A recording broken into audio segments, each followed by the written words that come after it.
कहीं Epstein file and India US trade deal के बीच में कोई कनेक्शन तो नहीं है?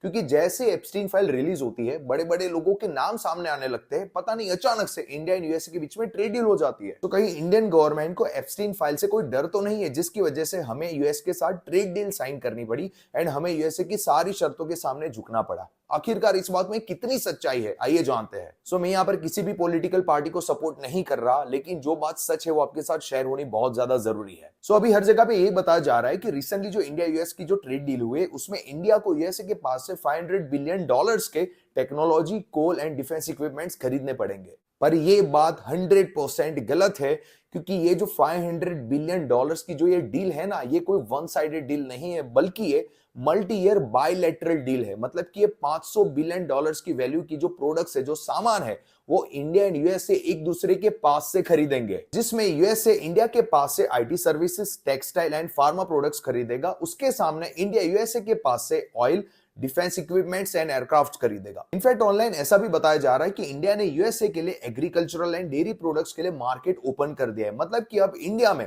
जो हमारे फार्मर्स हैं, जो छोटे बिजनेसमैन हैं, उनका बिजनेस, उनकी लाइफ खत्म हो जाएगी, क्योंकि अब यूएसए से जो एग्रीकल्चरल एंड डेयरी प्रोडक्ट्स आएंगी वो काफी ज्यादा सस्ती मिलेगी इंडिया में। पर ये बात 100% गलत है। हाँ, इंडियन गवर्नमेंट ने यूएसए के लिए एग्रीकल्चरल एंड डेयरी प्रोडक्ट्स के लिए मार्केट तो ओपन कर दिया है, लेकिन हमारी गवर्नमेंट ने अभी भी फार्मर्स एंड जितने भी सेंसिटिव सेक्टर्स है उसे प्रोटेक्टेड रखा है। मतलब कि इंडिया में यूएस से जितनी भी agricultural and dairy products import होगी, उस पर आज भी और फ्यूचर में भी हैवी टैरिफ एप्लीकेबल रहेगा। मतलब कि इंडिया में जितने भी फार्मर्स है एंड डेयरी प्रोडक्ट्स को सेल करने वाले बिजनेसमैन है, उनको किसी भी तरीके का फर्क नहीं पड़ेगा। अब बात करते हैं ऑयल की। So as per this trade deal, India को अभी रशिया से ऑयल ना खरीद कर यूएसए से ऑयल खरीदना पड़ेगा एंड हमारे रशिया के साथ जो रिलेशन है वो भी खराब हो जाएंगे। तो भाई, कुछ पाने के लिए कुछ खोना भी पड़ता है। हमने रशियन ऑयल को गवाया, उसके सामने हमारे पास engineering, IT services, pharma, textile, ऐसे काफी सारे सेक्टर्स के एक्सपोर्ट के लिए पूरा यूएस मार्केट ओपन हो गया। अभी बात करते हैं कि ऑयल ना खरीदने की वजह से इंडिया और रशिया के बीच का जो रिलेशन है वो बिगड़ सकता है।